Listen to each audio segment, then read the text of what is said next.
Hello everybody, my name is Fun, and welcome back to my next RWBY video I'm presenting all of you here on YouTube. And this time it's not going to be a top 10 list, it's not going to be one of my prediction speculation videos, per se. It is going to be a how I would do RWBY Volume 5.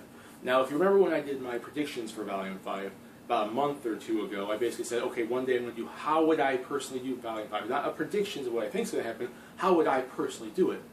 This is that video, at least part 1. Part 1 is going to consist of chapters or episodes 1 through 6, and I'm going to eventually do a part 2 within a week or so of chapters 7 through 12, because I'm kind of sticking to the 12 episode, arc, 12 episode guidelines, because, that's kind of where RWBY kind of lies now. I want to be at least semi-realistic in terms of length. So I'm going to do 12 episodes. First part will be the first half, second part will be the second half, and that's about it. And like I basically mentioned in my update video about a week ago, I'm going to give you guys what I'm going to name the episode, and then at the end of episode 1, I'm going to basically kind of talk about how I would do the intro. So before this video gets way out of hand and is super long, let us get started, and I hope you guys enjoy how I, Fun, would do RWBY Volume 5. So we start with Chapter 1, Welcome to Mistral. Basically, I'm going to start the series off about 2 weeks or so after Volume 4 ended. Crow insists that the group rest because while it's mandatory and super urgent for them to get to the schools and stop Salem from getting the relics, they can't really do that when they're tired. So he insists that they take some time to rest, get well fed up, and stuff like that, so they can go and be ready to fight. And when Haven or whatever happens at Haven, they're ready for it. And I'm going to have RWBY. The start of the season really begin with RWBY at the like a balcony in that inn that they were staying at, basically just looking out into the city that they're staying at, and looking out in the sky, and she's just contemplating all the events that have happened, because really the last couple of months of her life is kind of went like the fall of Beacon and them traveling and whatnot, learning about Salem. Everything that she's really known about like the world has kind of changed a bit, and she's just contemplating the fall of Beacon, the death of like Pyrrha and Penny and whatnot. She's just really kind of trying to piece all this stuff together still, and now that they're kind of rested up a bit and they have the chance to do it, she gets the chance to do it. And while she's thinking it over, Jean kind of calls to her from the bottom on the streets of the city and basically, do you have a minute to talk? Can we talk or so? And she says, okay. They walk through the city and they kind of talk about the same thing. Like he brings up the same type of stuff that she's talking about, like, what do you think about the death of Pyrrha and how is this affecting us, and the Penny situation, the fall of Beacon, learning about Salem, the Crow stuff, maidens, the Silver Eyes, all this little stuff they just bring up in conversation because he wants to piece it all together too, because he's just as confused as her, because you figure out all this crap about this evil villain that wants to take over the world or whatever, and all this stuff that's been going on behind your back, you kind of would be confused too, especially being like a teenager and still growing up and whatnot.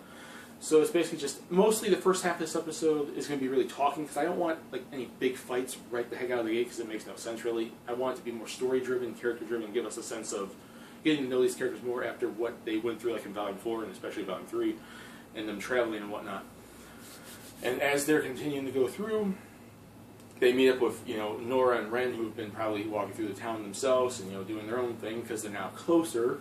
And they kind of have their little talk about stuff as well. It's just mostly just kind of like, how are things going? How are you putting these things together? How's this, especially now that, Ren kind of overcame like the Grimm that, killed his parents in this town he lived in and whatnot.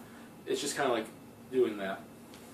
And then basically, before I transition into the second half of the episode, just this random thing. I wanted to do this as a tribute to basically a scene from Volume 1. Weiss, at this point, she, obviously she left Atlas on the ship. In my opinion, she didn't go right the heck to like Haven or right to like a Mistral city, because it would be kind of freaking like standing out with an Atlas ship flying down. So she wanted the pilot to let her out sometime after. So she was traveling like in the forest, or traveling just so she can be, incognito, like so it's not like blatantly obvious that, Weiss is there, because that would kind of stand out a bit.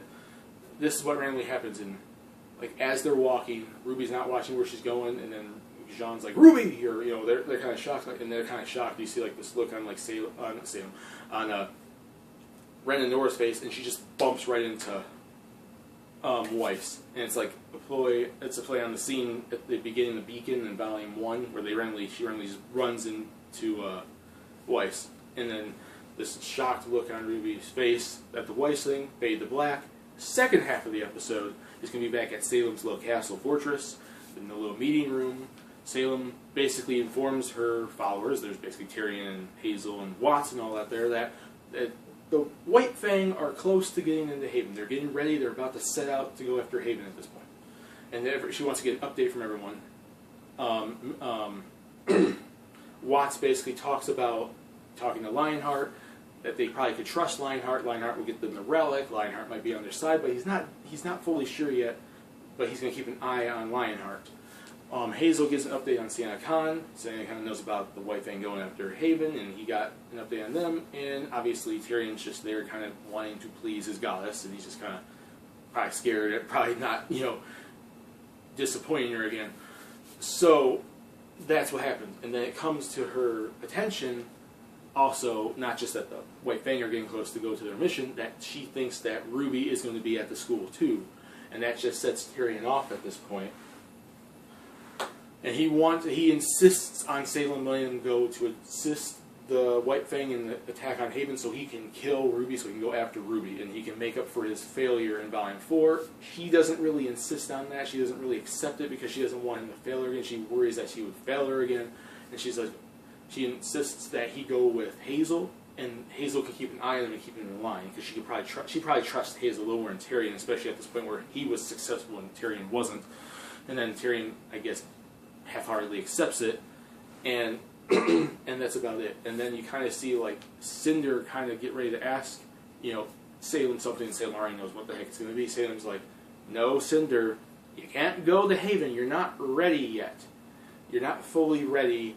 And this angers Cinder, because Cinder wants to go after Ruby badly at this point, even though she's not fully ready, she's not fully healed. And then after the meeting, everyone's like leaving. Like Salem walks out of the room. Everyone's just leaving. Cinder's about to go, and then Watts kind of stops her and walks by her, and he basically mocks her. "Oh, you really are useless. You're weak," and stuff like that. And you want to go after Ruby, but do you really want to go after Ruby? Do you fear what would happen if you fight Ruby? And he just kind of playing off the Volume 4 thing, because I don't see these two getting along with each other. And he kind of just walks off with a little smirk on his face. Cue the intro, because that's the end of Episode 1, Chapter 1, Welcome to Mistral. And the intro, in my opinion, is going to be this. I kind of want it to be like the four members of RWBY trying to fight their way back to each other. It's supposed to be like the intro of Volume 4 was like them being separate. And I'll kind of start the intro off like that, where they're like separate. And then it's like in this labyrinth, this maze, and they're continuing to try to run to each other because they all want to get back together. It's obvious that they want to get their team back together. They're all friends. They want to get back together, and they're continuing to do it. And it shows them getting freaking close to each other, and these like chains or ropes just yank them away. The one that's pulling Ruby away is Cinder and Salem, and the one that's pulling Blake away is Ilya and Adam. The one that's pulling Weiss away is her family, and you barely see outside of Jacques, Winter to some extent.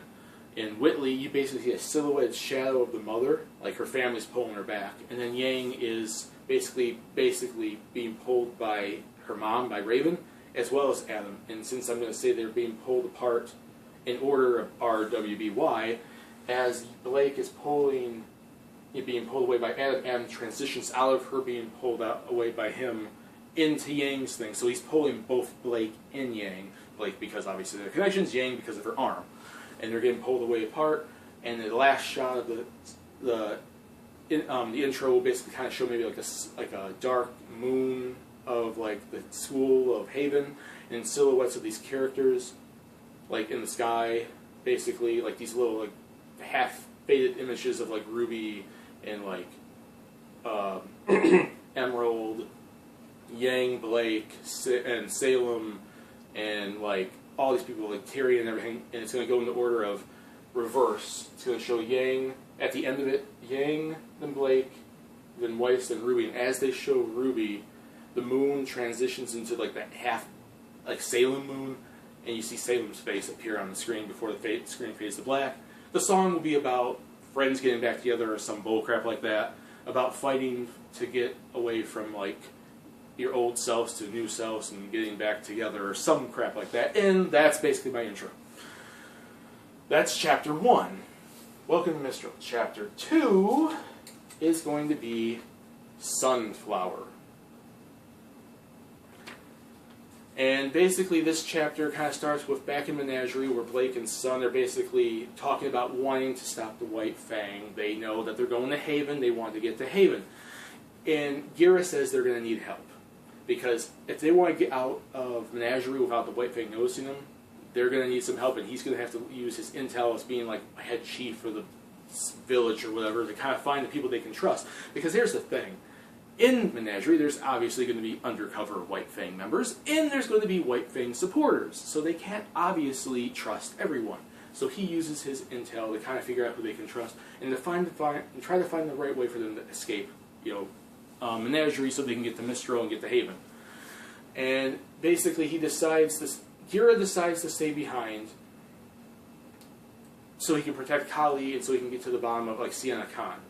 Because he's going to go after Sienna Khan himself. I don't know if Sienna Khan's in Menagerie or if he's somewhere else. He's like, I'm going to worry about the Sienna Khan situation. I'm going to protect your mother, Blake. You go there and you handle Adam. You handle the White Fang. I can trust you. You're not going to be able to do it fully yourself, so let's see who we can trust in the village. And I'm not going to go into full detail on who these two characters are, but he finds two Faunus characters that are very anti-White Fang. I'm going to say it's a male-female character. You can pick whatever the heck you want. They're minor characters now. They could be major characters in a future volume. There you go with that. Basically, they join Blake and Sun, and they set out on a boat at night. Gira sets this boat up so they can set out at night. They don't want the White Fang to notice them, but as they're setting out, you basically see like a White Fang member noticing them from a distance, so they basically know that they're leaving Menagerie, even though the White Fang knows Blake's there. Now they know she's leaving. And Blake's part of this episode. That'll be the first half of this episode. Now we go back to Yang riding her motorcycle, and this kind of shows the scene right the heck after she makes that decision at the turn.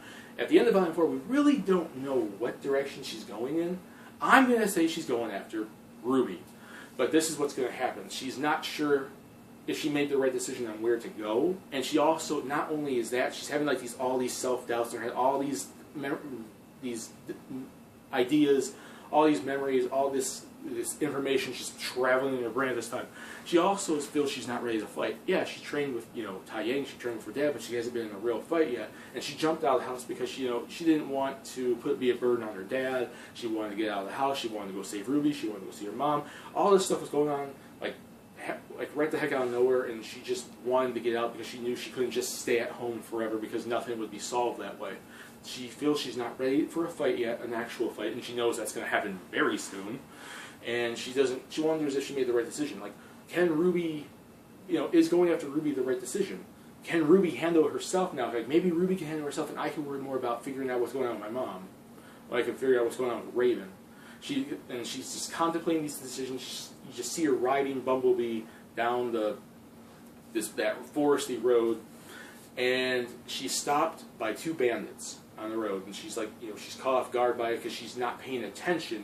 She's still riding, her motorcycle, but her mind's not on riding a motorcycle. Her mind's on everything else. She's stopped by two bandits. End of Sunflower. End of chapter 2.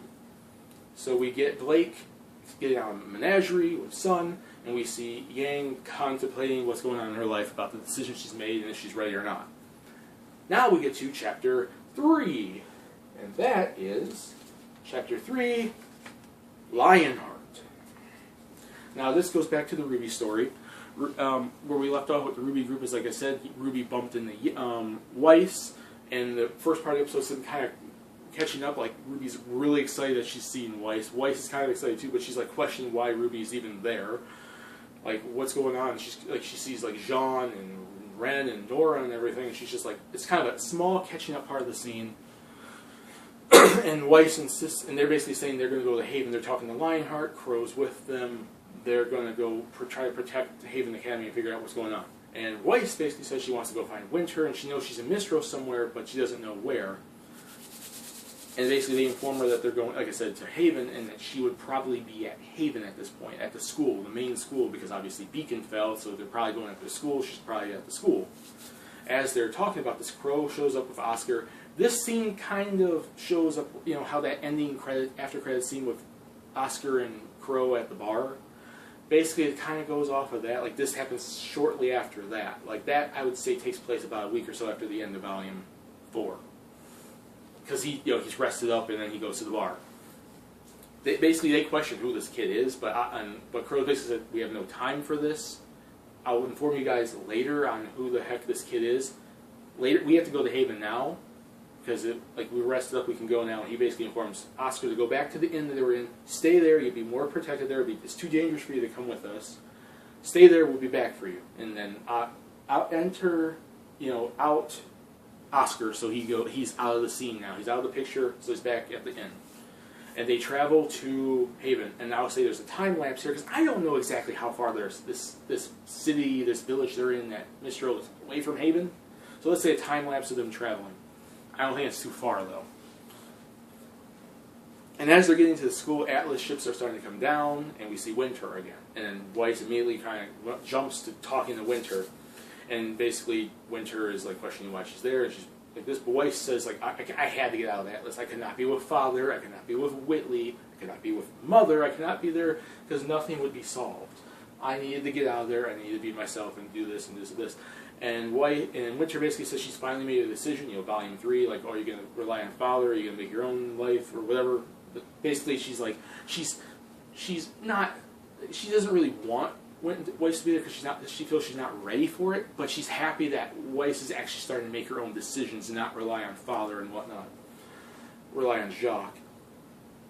And then, obviously, there's the Crow and Winter situation, and they may bicker at each other for a minute, but they're like, okay, we have to work together because we're going here to see this, Lionheart and whatnot. And they get to the school.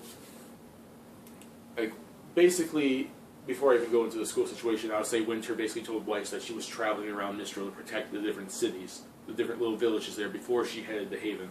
That's why she was out at Mistral, but she wasn't at Haven yet, because that would be the obvious first situation to go to, but she's trying to make sure everyone else is safe. They enter the school, they talk to some sort of person to go, it's urgent for them to speak to Lionheart, they go and talk to Lionheart. Here's how I view Lionheart. Lionheart is going to be a Dumbledore Gandalf type character, like an older man. He's probably the oldest of the headmasters, probably about 60-some odd years old, like a really nice, friendly old man. And as they're about to meet up with him, obviously the school still is going on. They meet up with Team Sun again, Neptune and Scarlet and whatnot. And they wonder where the heck Sun is. And they don't really know where he is, but they are pretty sure, because he probably left them behind. Obviously, I think that's what he said in Volume 4. But they insist he probably went to go after Blake, because Blake just ran, so he probably wanted to catch up with Blake, so that's probably where they assume he's at. So they catch up with Team Sun. They're like, okay, like they haven't seen him since the fall of Beacon. And they go see Lionheart, and then Lionheart's this old friendly man, goes and talks to him. He knows what happened at Beacon. He knows it fell. He knows there's Ozpin disappeared, and he's been preparing the school for a possible White Fang attack, possible Sailing Forces attack, and he's all ready for it. Then here's the ending of Chapter 3. Watts walks up behind,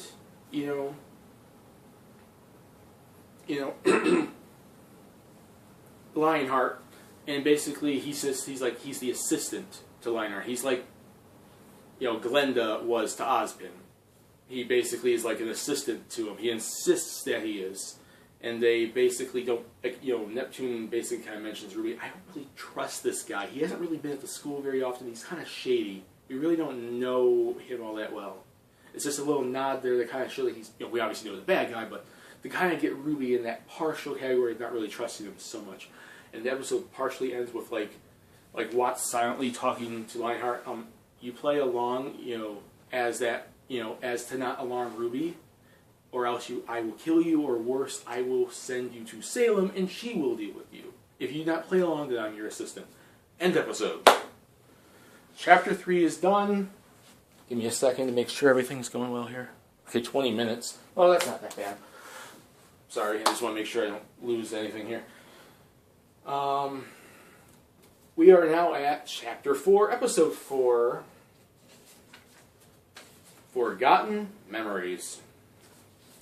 This basically jumps back into the boat with Blake, Sun, and those two Faunus. And Sun basically insists, he wants to ask, like, how do you know this Adam guy? How do you know Ilya? I really want to know this stuff. And basically Blake says she wanted to forget all about this stuff after she left the White Fang, all the stuff that she went through at the end of it. She didn't want to remember him, and memories started to fade as she was getting the Beacon and becoming friends with Ruby and whatnot.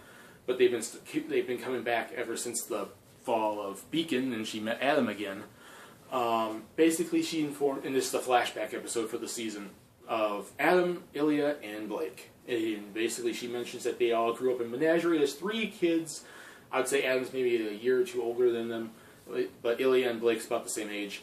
As kids of members of the White Fang, they all joined in on rallies. They all fought for faunus rights, and this was back when Adam was a little happier and nicer. And they all became friends because of being, kids of members in the White Fang. And this is and Adam kind of gravitated more to Blake because she was probably the more vulnerable one. She needed to be protected. She needed to be helped, and he insisted on being like chivalrous and protecting her and whatnot.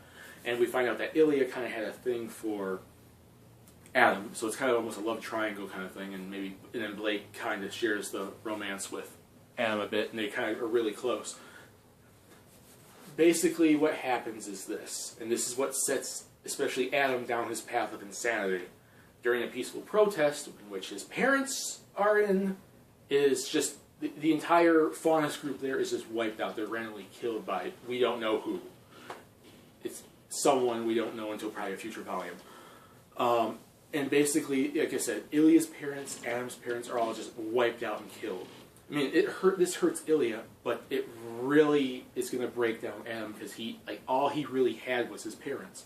And now all he has left is Blake, and this is what sets him down the road to be obsessed with Blake, because that's all, in his opinion, he has. I mean, Ilya's still his friend, but he was so close to Blake because he protected her, and he liked her, and he becomes obsessed with her because now he has nothing but her.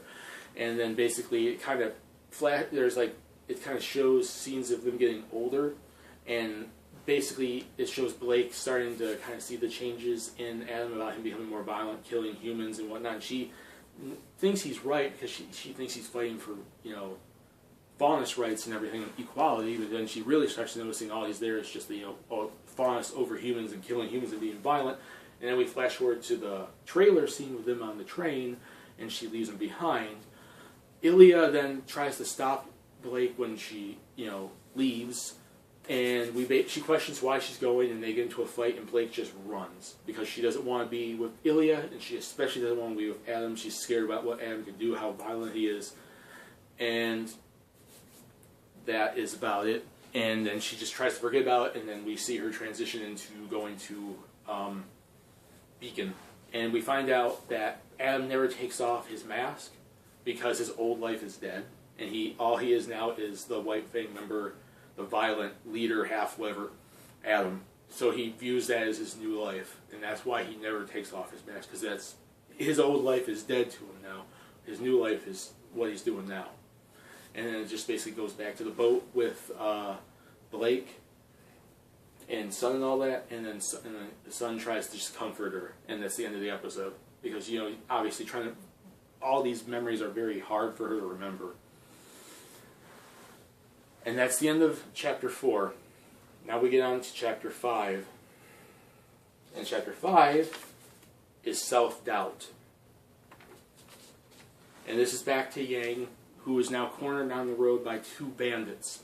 And she basically is put into a fight. They insist on fighting her, and she is having a hard time fighting her because she doesn't know if she's ready. She has the self-doubt about her arm in a real fight, and she has a lot on her mind. And then bandits taunt her, and they mock her for the robotical arm, like, what the hell happened to you, or what's this, and you're broken, and, they try to tempt her into fighting, anger her. And then she starts to aggressively fight like she usually did by being angered. And she notices, she's getting too angered because, not only is she angry at them for pissing her off, she has all this stuff on her mind, and she can't concentrate on fighting them. And as she's getting her butt kicked by them, she kind of remembers what her dad said in Volume 4 about trying to fight strategically, trying to be smarter, trying not to be her mother. Because her mother's, Raven was basically, going through it, and that's kind of what Yang's been up until this point. like, be different than your mother type of thing. She's like, well, that's what my mother is all about, and I really don't want to be her. So she starts thinking strategically how to fight these guys, how to catch them off guard and whatnot, and then she catches the bandits off guard and beats them, and they run. And then after the battle, Yang just, like, falls to, like, her knees or falls to the ground or so and is taking a breather, and she's like, how am I going to do this? This is my first fight, and I only barely made it out, and she just looks at her arm. She's, like, laying on the ground. She's, like, looking up at her arm. Now we fade back to Salem's castle again. And we see that Salem is training Cinder again like she did at the end of Volume 4, like she was doing entirely through Volume 4, trying to train her back up to be in a position she can fight and, you know, pretty much help Salem again. And she continues to show anger towards RWBY. Like, you know, Emerald is still doing the little illusion thing, and you can see she's pissed. She's pissed off at RWBY at this point, and especially after, like I bet she mentioned in Chapter 1, RWBY, you know, after Watts kind of insists she's scared of RWBY. Like, she's pissed off at her, but she's hiding that as being scared of ever fighting her again. She just shows anger towards fighting RWBY. And then we hear some angry knocking at the, you know, the front gate, the front door. And this is still in that one part where they trained in Volume 4. Emerald then goes to open the door, and she's shocked by who she sees. All we see is a close-up of a pink eye. End of episode. And there's a faded collector. And that is Chapter 5. Now, let's get on to Chapter 6 and the end of Part 1 of this series, the first half of my Volume 5. And Chapter 6 is going to be Loyalty or Betrayal. And basically we're back to the RWBY group with Neptune and Winter and Weiss and Crow and Jean and Nora and Ren and whatnot, and Scarlet and everything, basically at, you know, at Haven. And Lionheart shows the group around the school. He shows them how, you know, they're protecting the school, how they're preparing the students, how they're going to be prepared for the White Fang attacking the school. And he says he wouldn't need help, but would appreciate it if they insisted on staying to help protect the school, because he probably worries about the White Fang coming very, very soon. And that he insists that other academies are pretty much getting more prepared at this point, because, you know, the Fall of Beacon would obviously show them that they kind of need to be more prepared. And Watts is still playing the assistant. He's just following around. He's like, and he's keeping an eye on Lionheart at this point. And Lionheart, you see, is still having these internal struggles. He's like, do I really join Salem's forces and betray everyone, or am I going to stand up for myself and not worry about myself? Like, they have a stronghold on me. Like, to, you know, my life, I could be killed, my family could be killed, or someone I love, or someone, you know, like they have a stronghold on him. Like, what could they do if I turn against them? What about myself? Do I worry about myself? And you see it, he's not having an internal dialogue, like I said, with RWBY and Yang and whatnot, but you see it on his face, because he keeps eyeing Watts as he's talking, because he's like, Watts is keeping an eye on me, isn't he? But what can I say? What can I say? You know, and he doesn't know what to do. And then off in the distance, we basically hear some big explosion in the school.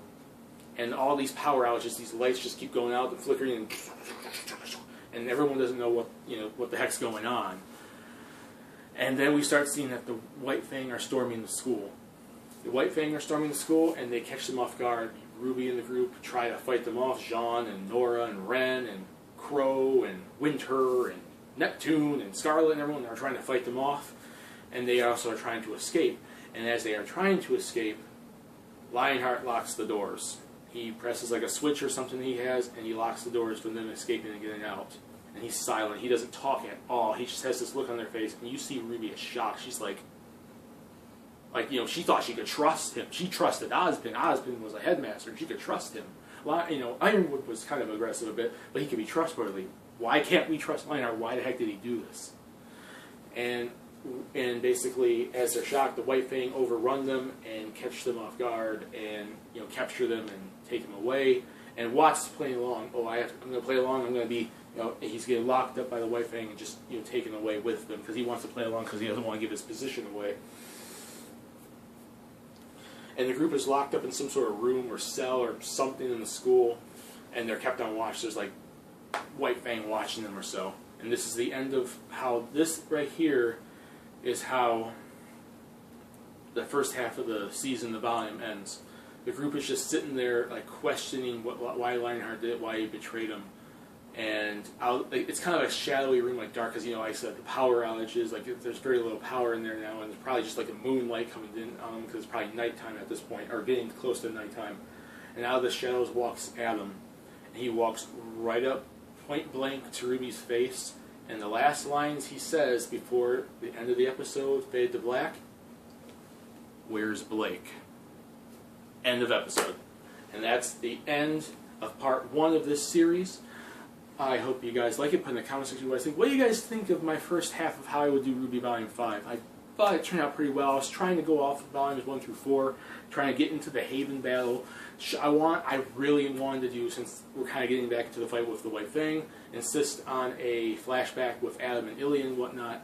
And I really wanted to get right into the Haven fight. And when we get into part 2, I insist you guys to watch that. I will tell you guys now, the Haven fight is coming really soon. I hope you guys like this video. Peace. Please subscribe if you want to. Have a lovely day. And RWBY fans, put in the comment section what you guys think about these episodes. How do you think I would do these first 6 chapters of Volume 5? And I'll see you all later in part 2.